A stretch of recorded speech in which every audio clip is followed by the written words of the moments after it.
Boa noite. Desculpa a gente não ter avisado semana passada, mas como semana que vem eu não venho, então eu pedi para o Maider, ele trocou comigo, mas a gente devia ter avisado.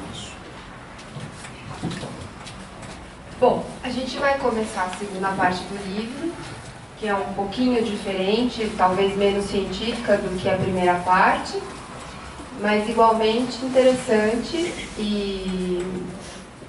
e acho bom, muito bom que nós todos estamos compartilhando o livro e aprendendo mais sobre o livro. Teve coisas que realmente eu não sabia. A partir da leitura desse livro eu tenho aprendido muito. Bom, em relação à alimentação dos desencarnados, alguém tem alguma sugestão de como é feita a alimentação? Alguém leu?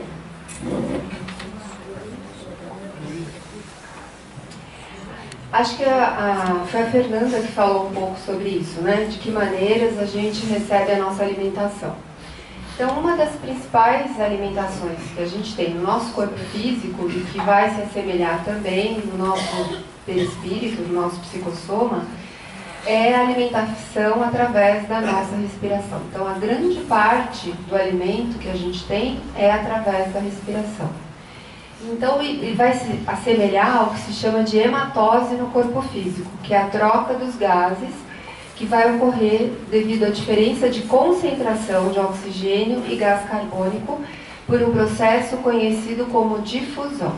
Então, o que acontece? O ar entra pelo nariz,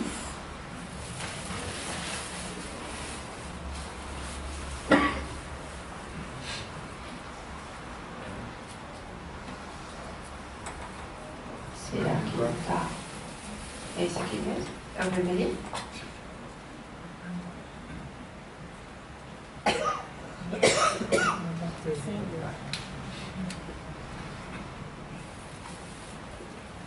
Obrigada. Então o ar vai entrar aqui pelas fossas nasais, tá? Pelo nariz, entra direto pelo faringe, pelo esôfago, se dirige pela região anterior, que é a região da traqueia, que a gente já viu, e passa para dentro do pulmão. Olha que interessante, o nosso pulmãozinho é uma árvore ao contrário, né? Então a gente vê os brônquios se dividindo, né? Do brônquio do lado direito, brônquio do lado esquerdo, eles vão se dividindo, se dividindo, se dividindo em brônquios menorzinhos, menorzinhos.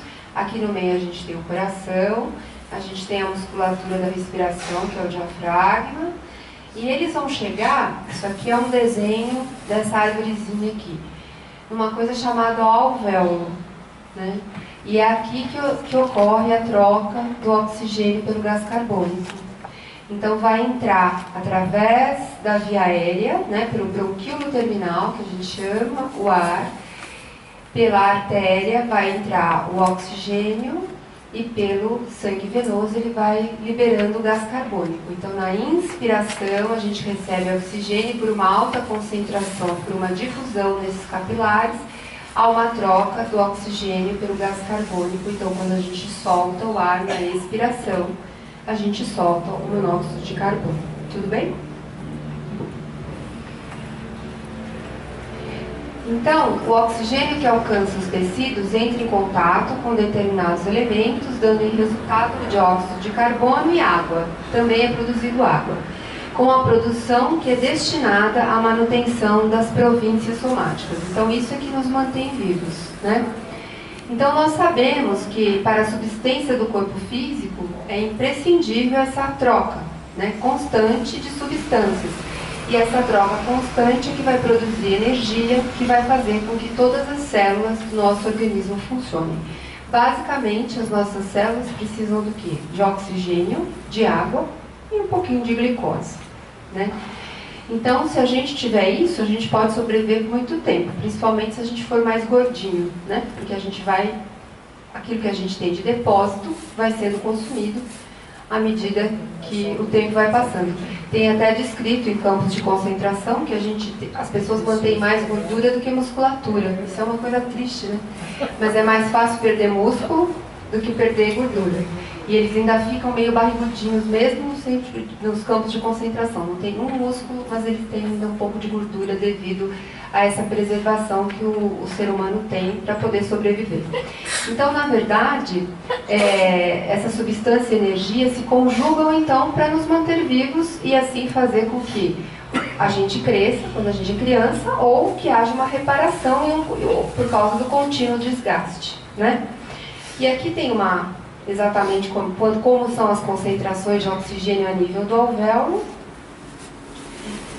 A outra forma que a gente tem, falando agora também comparando ao corpo físico, é o alimento através da nossa digestão.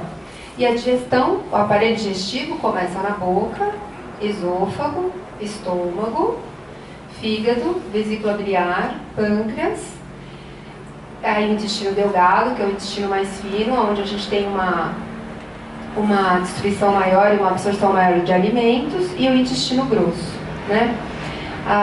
Uma outra coisa interessante é por que a gente tem tanto intestino delgado. Existem até algumas teorias de que o indivíduo tem muito intestino delgado, que é onde a gente tem maior absorção, porque quando a gente era da caverna, a gente precisava absorver mais alimento, principalmente a caça, principalmente carne, porque basicamente o homem comia carne. Então ele tinha que ter um intestino maior para maior absorção alimentar. Com isso, mas ele fazia muita atividade física e com isso ele mantinha a sobrevida dele.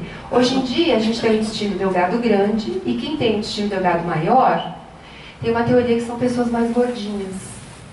Então, uma das coisas que se faz na cirurgia de estômago é você tirar um pedaço do intestino delgado.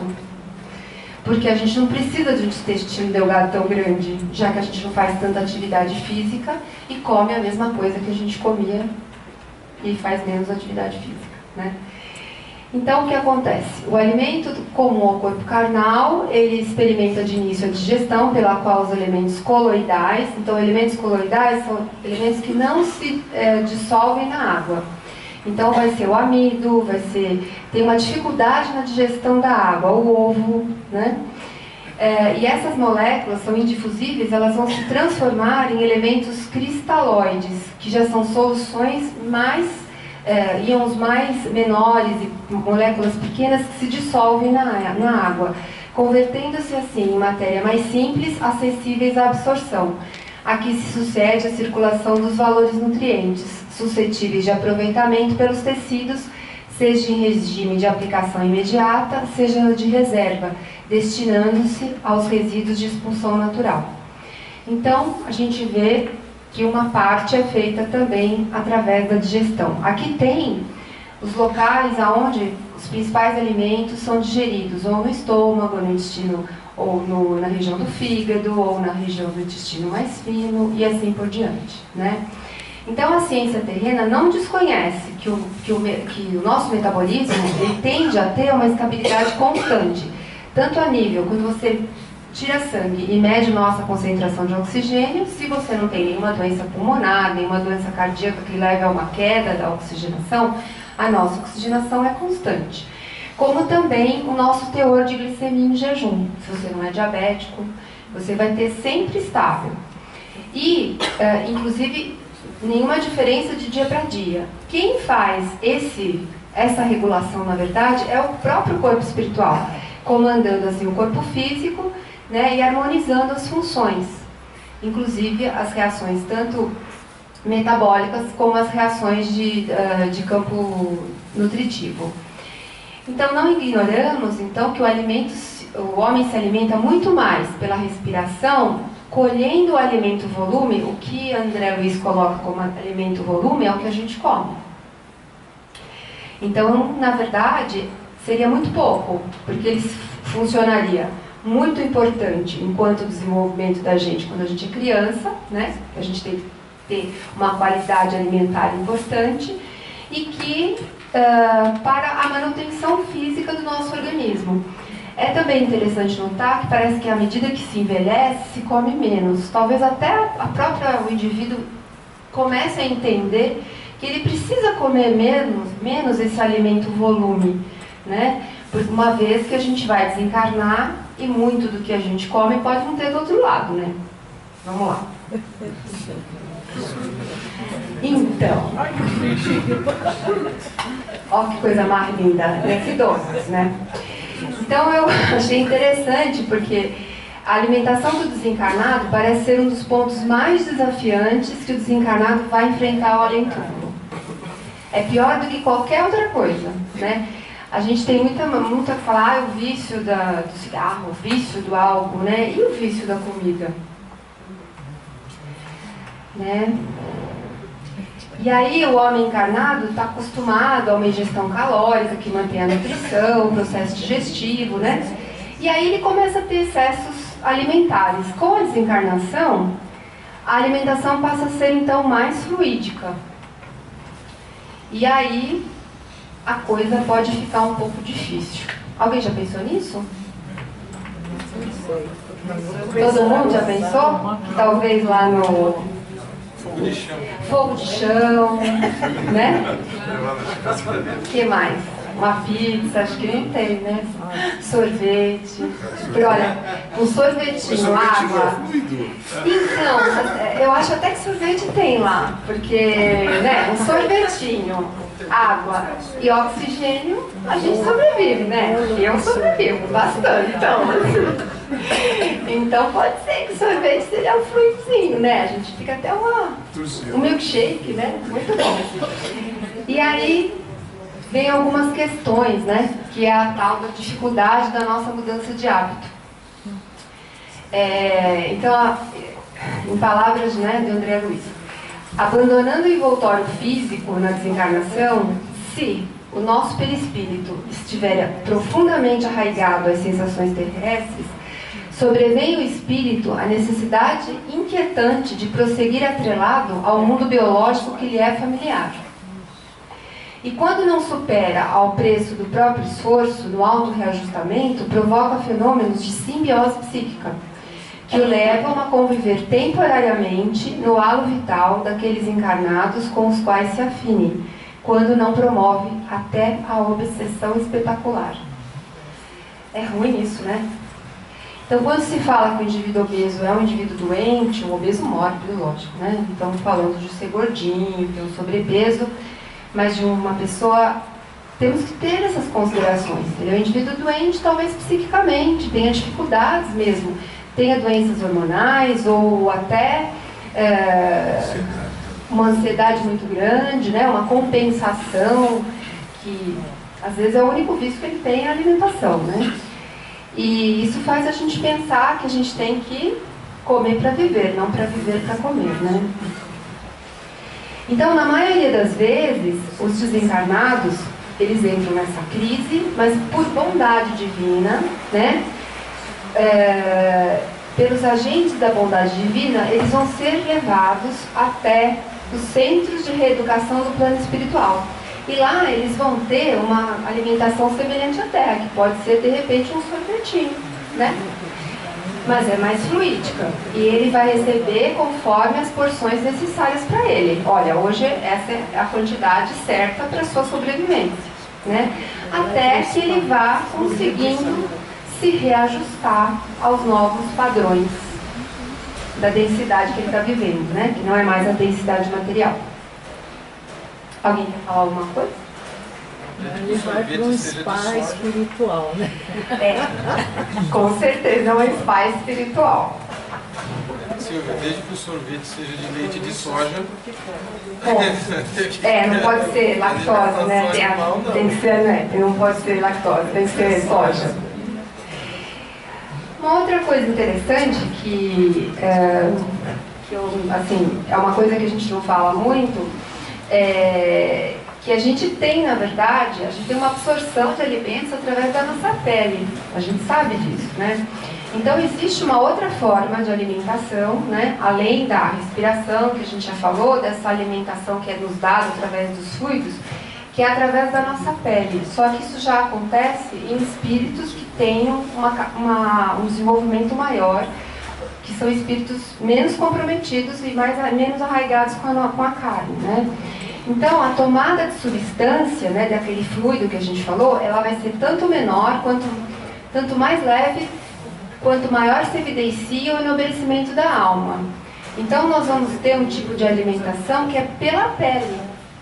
O indivíduo retira o corpo espiritual através de extrema porosidade, através dos poros que a gente tem no corpo espiritual.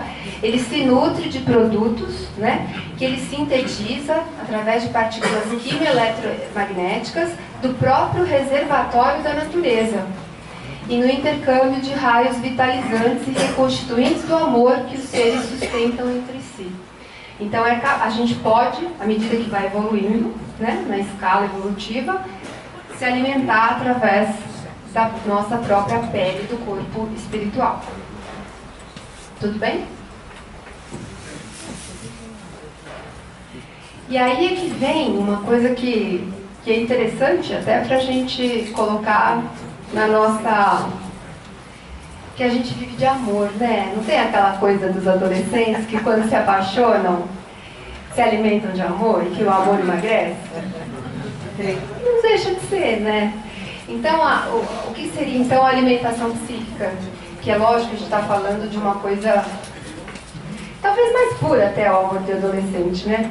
Mas que à medida que você mantém projeções magnéticas trocadas com os quais você ama, um alimenta o outro sem a necessidade de haver realmente o alimento, seja fluídico, seja através da difusão, né?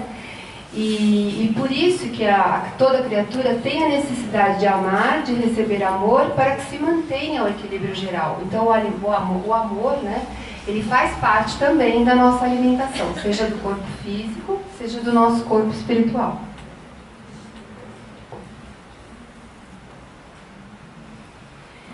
Bom, aí eu trouxe uma questão que foi abordada por Kardec no Livro dos Espíritos, que fala sobre a desarmonia espiritual.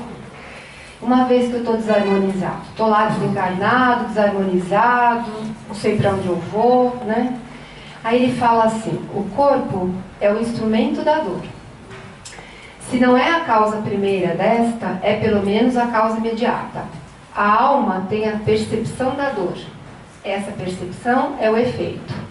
A lembrança dela conserva, pode ser muito penosa, mas ela não pode ter uma ação física. De fato, nem o frio, nem o calor são capazes de desorganizar os tecidos da alma. A alma não pode congelar-se nem queimar-se. Liberto do corpo, o espírito pode sofrer, mas o sofrimento não é corporal. Embora não seja exclusivamente moral, como o remorso, já que ele se queixa de frio e calor.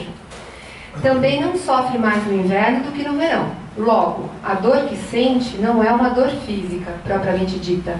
É um vago sentimento íntimo que o próprio espírito nem sempre compreende bem. Na verdade, nós seremos exatamente o que somos aqui, sem termos o corpo carnal, para realmente sentirmos a dor física, mas a gente lembra da dor, né? E na verdade vai sentir dor como espírito, por essa lembrança, seja ela através do nosso remorso, ou talvez de coisas do passado que a gente tenha plasmado no nosso perispírito ainda, sem a depuração necessária dele, né? Ou sofrendo consequências de encarnações que a gente ainda não conseguiu depurar, porque muitas vezes fomos viciados em drogas, em cigarro, e não vamos conseguir depurar isso em muitas outras reencarnações.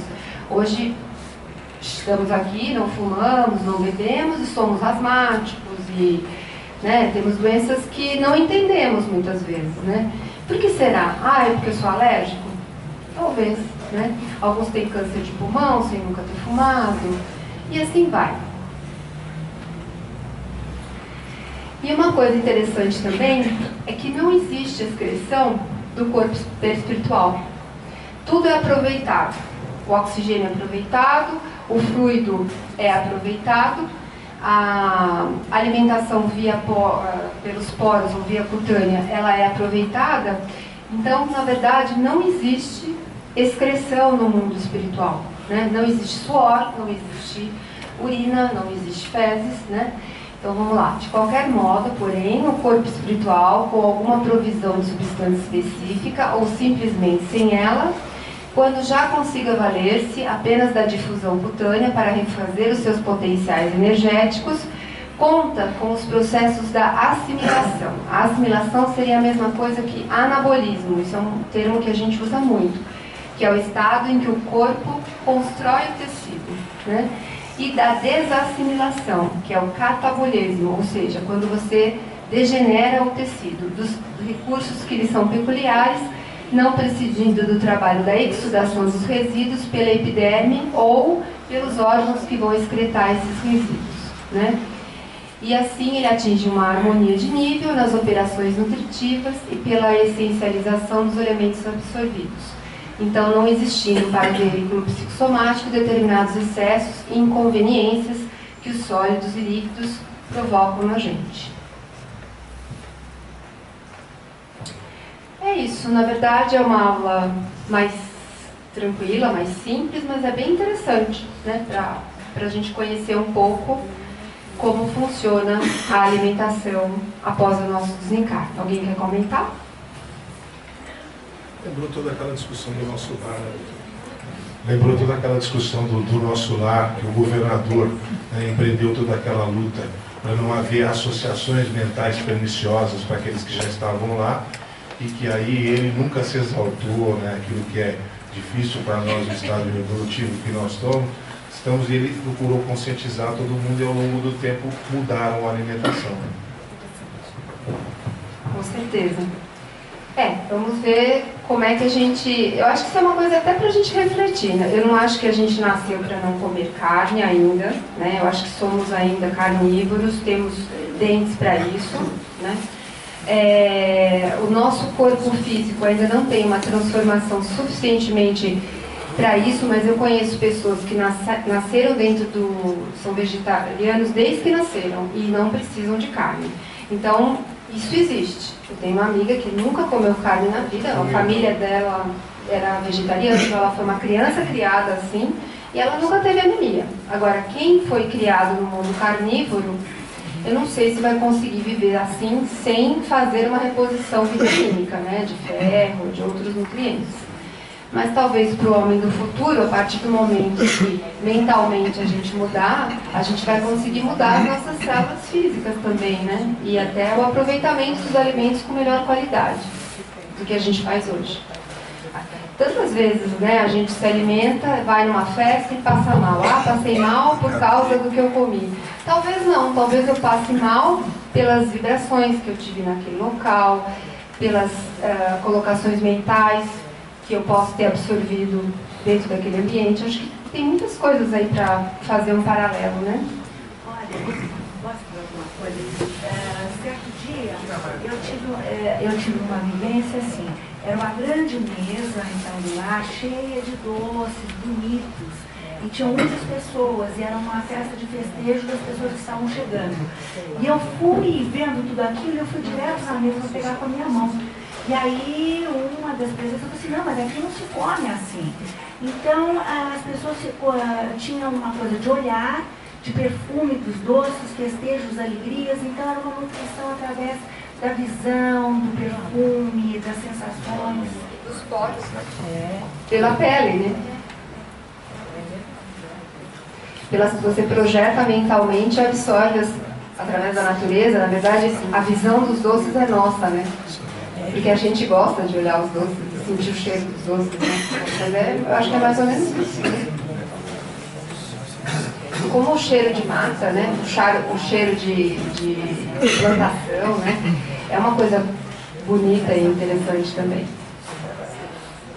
Bom, agora falando um pouquinho... Deixa eu só fazer um comentário, estou procurando, porque a informação não é minha, é do meu companheiro dessa casa, o Cacá Marinho, que infelizmente não está aí. Ele trouxe uma palestra na creche, muito interessante para os jovens, para o pessoal da evangelização, de um neurocientista que eu falhei o nome, fico devendo. Mas é muito bacana, porque ele falou a dificuldade que a gente tem de mudar de comportamento. Foi a única hora que eu me oricei assim. Ele falou, é mais fácil mudar de fé do que mudar de comportamento. Para ele dizer dessa dificuldade que os mecanismos mentais da gente colocam nesses processos. Realmente, quando a gente evoluir, nós vamos conseguir com mais facilidade abrir mão dessas coisas, porque aí nós estamos buscando algo diferente do que nós buscamos hoje. E uma vez eu perguntei para a doutora Marlene, nunca esqueço, eu estava aqui, ela falou, posso fazer uma pergunta? Ela falou, pode. Doutora, como é que a gente faz para parar de comer carne? Ela falou, quando eu souber, eu te conto. Pois é. Difícil. Eu gostaria de fazer algumas considerações a respeito. Foi bem lembrado pelo Hugo, nós sabemos que na colônia Nosso Lar ocorreu inclusive contrabando, né, citado de alimentos que as pessoas não se adaptavam. Agora, é uma questão muito controversa. Nós temos 4 dentes ainda caninos, mas se passamos 80, 100 anos, cada vez dilata mais esse prazo em função de não termos casais para reencarnarem esses bilhões de criaturas que ainda estão no nosso orbe. Se nós chegamos a passar fazendo esse tipo de alimentação, por que quando se encarna, a pessoa quer mudar os seus hábitos? Se você já passou décadas e décadas desencarnado, é uma questão para se pensar a respeito. Eu tenho visto muitas crianças, sobrinhos netos, que não comem carne, eles recusam. E os médicos, né, insistem, não, os pais, você tem que forçar essa criança a comer carne, senão ela vai desencarnar. É a questão também controversa do espírito. Chega do outro lado, ele é imortal, então ele não precisa comer, né? É mais uma questão psíquica do que simplesmente uma necessidade física. Não existe esse tipo de situação. Então eu acho que da mesma maneira que teremos que nos adaptar, nós já viemos adaptados porque temos milhares de encarnações, né? Joana de Ângeles nos fala aí de milhares de encarnações que nós já tivemos, né? Desde o átomo, a angelitude, vamos passar ainda por várias. Então eu acho que essa questão arraigada do ser humano de comer a carne ou forçar as crianças que estão vindo hoje e tem até uma compaixão com os animais, a gente nota muito isso. As crianças de 2, 3, 4 anos de idade, quem tem neto, sobrinho ou filho nessa idade, tem notado muito com relação a isso. Eu acho que é uma questão de nós nos adaptarmos e nos conscientizarmos. Eu não sou contra a carne, eu tive uma parada assim meio que esquisita, eu acho que, e foi mais agora, na 6ª década de vida, com relação à carne, mas foi uma coisa assim de um dia para outro. Eu comi carne num dia e no dia seguinte eu comecei a sentir ojeriza. É uma coisa estranha. Minha esposa é vegetariana já há mais tempo do que eu. Mas a sensação de plenitude é maior, né, quando você não come carne. A doutora Irvênia faz uma campanha enorme, né, dentro da Faculdade de Medicina Veterinária da USP e por todo o Brasil inteiro, dentro das sociedades. Eu acho que é uma questão da gente começar a repensar. Nada é indispensável à vida da gente. É tudo uma questão de consciência e de priorizar quais são as nossas necessidades. Até o Maida nos fala muito aqui, né, Maida? Maida, durante as palestras dele, ele sempre fala, né, que a gente tem necessidades que são criadas, mais às vezes até pela mídia, né, por interesses comerciais, do que a própria necessidade física que nós temos aqui no planeta Terra, né? E uma outra coisa que eu gostaria de falar também, que todas as filosofias orientais, e a medicina ayurvédica, a medicina tradicional chinesa, ela faz a seguinte colocação, que 30% da alimentação humana, nós encarnados, advém dos alimentos. Os outros 70% é energia prânica, que eles dão esse nome de prana, que é absorvido. Por isso que as crianças que estão com seus chakras ali funcionando, otimizados, né, tem aquela energia sem comer, né? A gente vê aquelas crianças pequenas, elas o dia inteiro, você fala, onde ela arruma energia? Ela não come. Devemos chegar nos consultórios com esse tipo de proposta, né? Mas é que é essa energia prânica que vai alimentando todas essas pessoas. E a medicina tradicional chinesa também fala o seguinte, que todos os acupontos, ou seja, os pontos onde se insere agulhas, que são de mais de 800 no corpo humano, físico, de nós encarnados, do corpo astral são muito mais. são pontos de absorção dessa energia prânica também, além dos chakras. Ou seja, essa energia é absorvida por esses pontos e através dos meridianos, dos nadis, através de canais filiformes, ela se dissemina por todo o corpo físico, o corpo material da gente. Eu ia falar. Olha, eu vou contar o que aconteceu uma vez com a Marlene, na Belo Horizonte. A Marlene esteve em Belo Horizonte para entrevistar várias pessoas e eu fui com ela. E numa das entrevistas, ela nos contou o seguinte, que ela não era espírita e foi assistir a uma palestra de Chico Xavier. E lá chegando, ela disse que perguntou para Chico, nós não devemos comer mais carne? Nós devemos ter uma alimentação vegetariana só? Ele falou, minha filha, nós ainda necessitamos dos nossos irmãozinhos, desses nossos irmãozinhos. Ela falou nesse dia, eu me tornei espírita, olhando o que o Chico falou. E eu tenho também um exemplo de duas pessoas que eu conheço, é interessantíssimo. Uma come muita carne, a outra nada, vegetariana. Esse que come carne é uma pessoa maravilhosa, bondosa, faz tanta coisa boa. E a outra, que é vegetariana, meu Deus,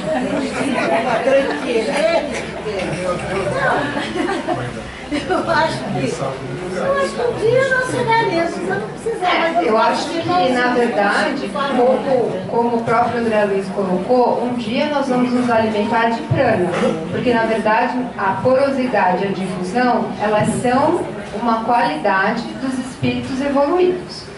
Eu acredito que nós, como espíritos em expiação, não somos evoluídos, nós somos espíritos em evolução. Uma vez que nós somos espíritos em evolução, comendo ou não carne, eu acho que tanto faz. Eu acho que vai o que vai dentro do coração de cada um. E eu acho ótimo quem decidir não se alimentar mais de carne. Eu também, na verdade, eu tenho menos vontade de comer carne cada dia que passa, só que eu acho que a gente tem que limpar mais o nosso coração para outras situações do que propriamente para alimentação carnívora ou não. Porque eu acredito que no mundo de regeneração as coisas serão diferentes, mas ainda viemos num mundo que foi criado dessa forma e nossos pais nos criaram assim e os pais deles. E não é por isso que a pessoa é ruim ou boa, né? Inclusive Jesus comia peixe, né? Ele não fez a distribuição dos peixes, então peixe também não poderíamos comer. Então eu acho que é uma coisa para a gente pensar e é uma coisa que é uma mudança de sintonia, uma mudança de pensamento, é uma mudança total de comportamento e que vai mudar também a alimentação, mas não vai ser só a alimentação. A gente vai ter que vigiar os nossos pensamentos muito mais do que a gente vigia hoje, né? O livro dos Espíritos deixa claro que a carne nutre a carne. Sem dúvida. Aqui não temos confundir. O livro que nós estamos... Perfeito. Posso dar uma... Isso, essa aí aconteceu no Pinga-Fogo. O Chico falou exatamente isso. Quanto comer, às vezes é fácil, os vícios, é fácil a gente sair deles. Saber se aqueles acompanhantes também querem sair.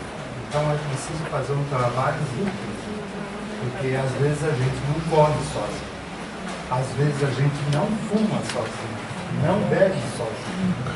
E é um trabalho difícil. Eu senti isso na pele com o cigarro. Eu larguei ele fácil, só que depois os meus contendores, meus companheiros de tantas décadas, né, estavam necessitados. Então é preciso educar a gente e também os companheiros. Sem dúvida. A gente vai falar um pouco disso, inclusive, quando a gente for falar sobre a linguagem, né? Achei interessante, justamente, porque a gente fala muito de linguagem, como fala, né? Mas a primeira coisa que a gente, na verdade, mostra quando a gente fala é a linguagem do nosso corpo. Então, quando a gente se apresenta como espírito, e como a gente se apresenta realmente. A gente precisa abrir a boca, não precisa, né? Então, a primeira coisa que André Luiz coloca é que, incontestavelmente, a linguagem do espírito é, acima de tudo, a imagem que ele exterioriza de si próprio, né? Isso vai acontecer tanto no nosso plano físico, e que poucas palavras vão definir a largueza dos nossos sentimentos, né? Então a gente vê, né, a autoimagem totalmente distorcida, né, e o gatinho achando que é um leão. Mas é mais ou menos isso, né? Isso a gente convive com isso, inclusive espiritualmente falando. Então a gente tem a linguagem articulada, que é a linguagem coloquial, que a gente já descreveu, da onde partiu a linguagem e da onde ela continua vindo. A gente tem a comunicação telepática, que é a linguagem dos espíritos através do pensamento e que é transmitida através das ondas magnéticas.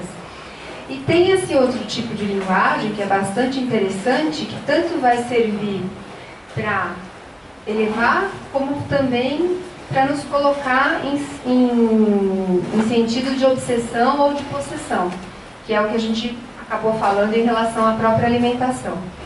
Em círculos espirituais de grande sublimação, avançados, nos quais os desencarnados, sustentando consigo recursos de riqueza interior, por cultura ou até por grandeza moral, eles conseguem plasmar com as próprias ideias quadros vivos que lhes confirmem as mensagens e o ensinamento. Então o indivíduo não precisa falar. Através do próprio pensamento, ele constrói verdadeiras casas mentais, né? Moradas mentais. Quem viu aquele filme Além do Amor? Não.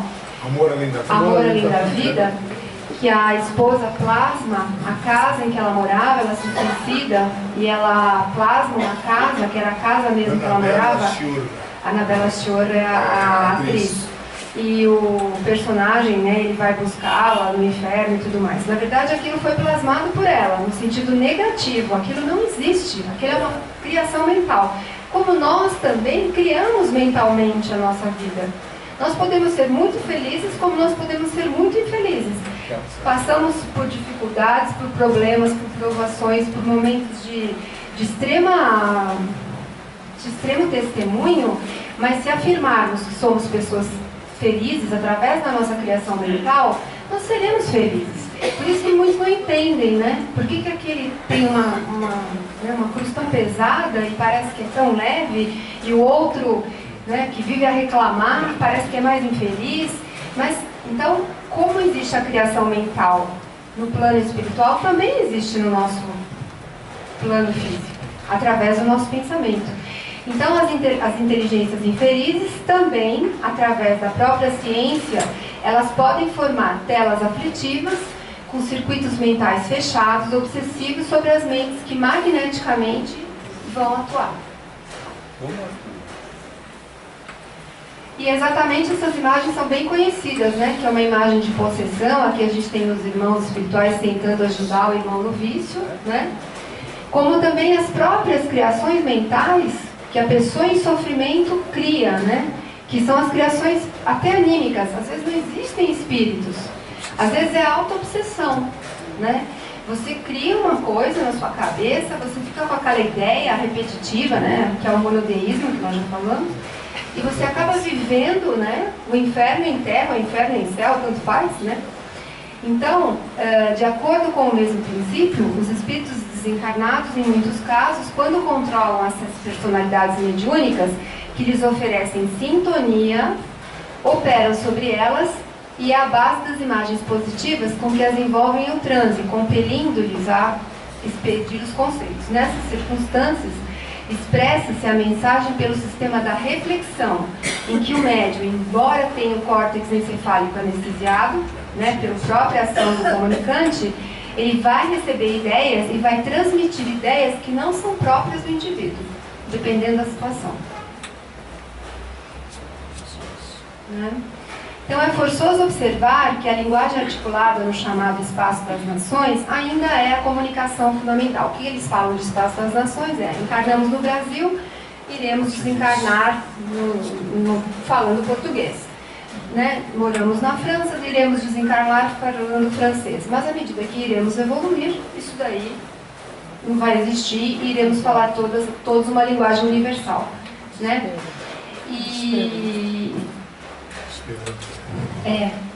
Falam que o Esperanto seria a linguagem universal, né? Aqui eu coloquei algumas coisas que eu acho interessante, principalmente para nós que estamos em trabalhos de desenvolvimento mediúnico, que o Kardec nos traz no livro dos médiuns, como reconhecer um bom espírito, né? Porque todos nós, talvez, tenhamos em nossas próprias casas, ou até nos nossos trabalhos, com os nossos companheiros, alguns irmãos que dão passividade a espíritos que a gente se interroga: será que ele realmente é um espírito do bem? Será que ele realmente é um espírito que traz uma informação coerente? Como é que a gente pode identificar isso? A gente pode através da linguagem dele, né? Nós mesmos podemos fazer essa avaliação. Então a linguagem dos espíritos, ela está sempre em relação com o grau de elevação a que ele tenha chegado. Você vai apreciar um espírito pela linguagem que usa e pelas suas ações. Elas traduzem pelos sentimentos que inspiram e pelos conselhos que dão. A linguagem dos espíritos superiores é sempre digna, elevada, nobre, sem qualquer mistura de trivialidade. Eles dizem tudo com simplicidade e modéstia, nunca se vangloriam, não fazem jamais exibição do seu saber, nem de sua posição entre os demais. A linguagem dos espíritos elevados é sempre idêntica, se não quanto à forma, pelo menos quanto à substância. As ideias são as mesmas, seja quais forem o tempo e o lugar. Podem ser mais ou menos desenvolvidas segundo as circunstâncias, as dificuldades ou as facilidades de se comunicar, mas elas nunca serão contraditórias. Os espíritos bons só dizem o que sabem, calando-se ou confessando a sua ignorância sobre o que não sabem. Os espíritos superiores se exprimem de maneira simples, sem prolixidade. Seu estilo é conciso, sem excluir a poesia das ideias e das expressões. Claro e inteligível a todos, não exigindo esforço para a compreensão. Eles possuem a arte de dizer muito em poucas palavras, porque cada palavra tem o seu justo emprego. Os espíritos bons jamais dão ordens, não querem impor-se, apenas aconselham, e se não forem ouvidos, eles se retiram. Os espíritos bons não fazem lisonjas, aprovam o que se faz, mas sempre de maneira prudente. Os espíritos bons só ensinam o bem. Toda máxima, todo conselho que não for estritamente conforme a mais pura caridade evangélica, não pode provir de espíritos bons. Os espíritos bons só dão conselhos perfeitamente racionais. Algum orientador gostaria de falar algo, principalmente nos momentos em que... sobre as comunicações que a gente recebe nos nossos trabalhos? Essa era uma das grandes preocupações da doutora, inclusive, com questões principalmente psicográficas.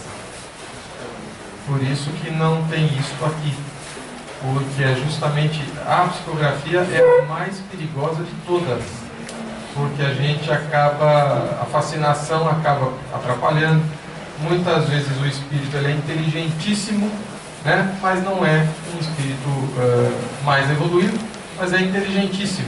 Então uma hora ele vai se entregar, e uma orientação dele vai ser errada. Mas a gente não pode perder isso de vista. Vou dar um exemplo. Um livro chamado O Abismo, atribuído a André Luiz, e o psicógrafo ele fez muita desculpa, por que não poderia ser com ele, por que só poderia ser com tal pessoa. Então, quer dizer, ele se justificou demais. André Luiz, tirando o livro Desobsessão, ele não escreve pouco, né? São capítulos longos, né? Mais ou menos, pelo menos 2 folhas, pelo menos. E aquele ali não, em uma folha acabou um. E ele repetiu demais. O André Luiz, ele não repete palavras. Então a gente já começa, isso o professor Normando me orientou, falou, olha, toma cuidado, veja como ele repetiu palavra aqui. Veja como são capítulos muito curtos, questões que não são lógicas. É a diferenciação que a gente pode fazer.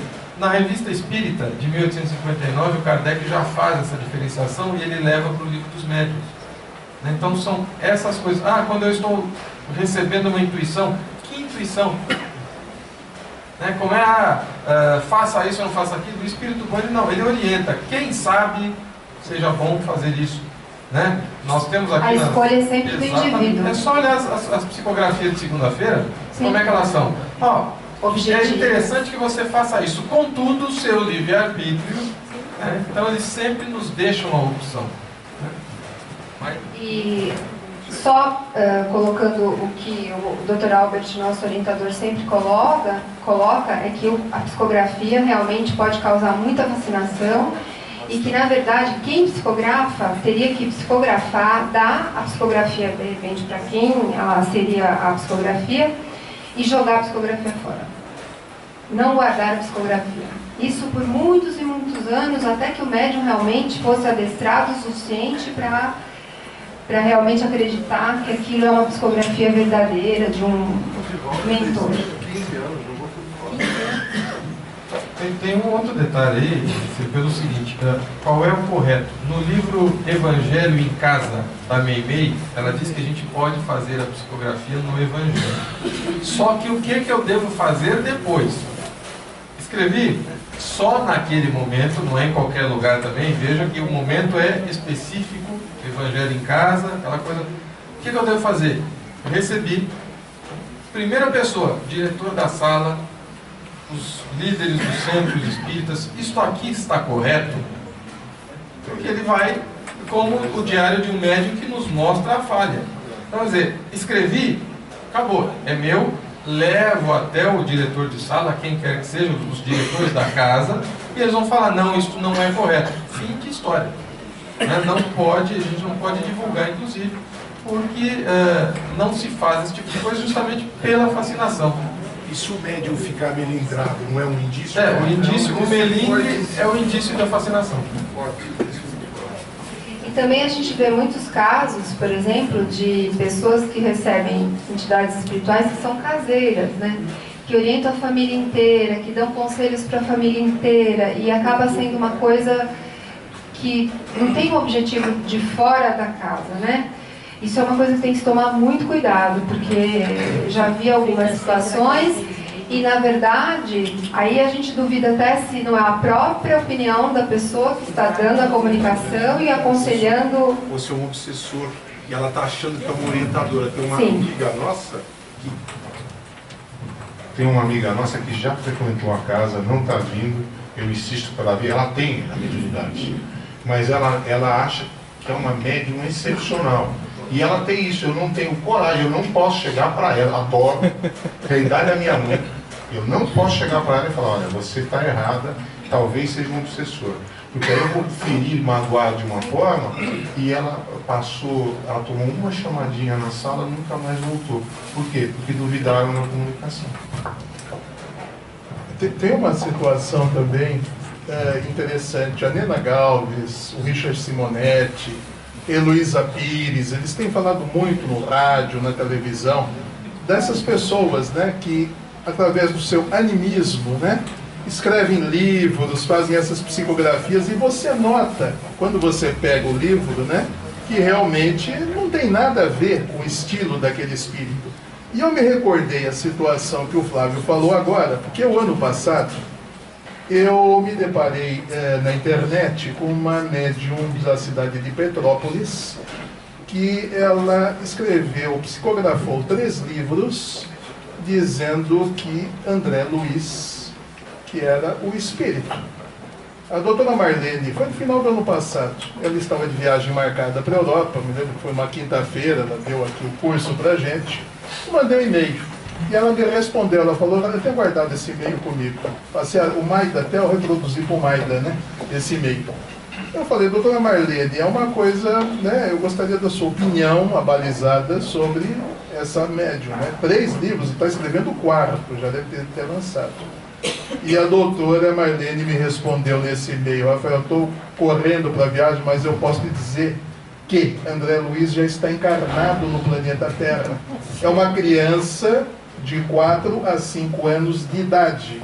Não é Emmanuel. Emmanuel já é um adolescente. Então ele não poderia estar dando psicografia, né? Eu até mandei uma cópia para o Maida, né?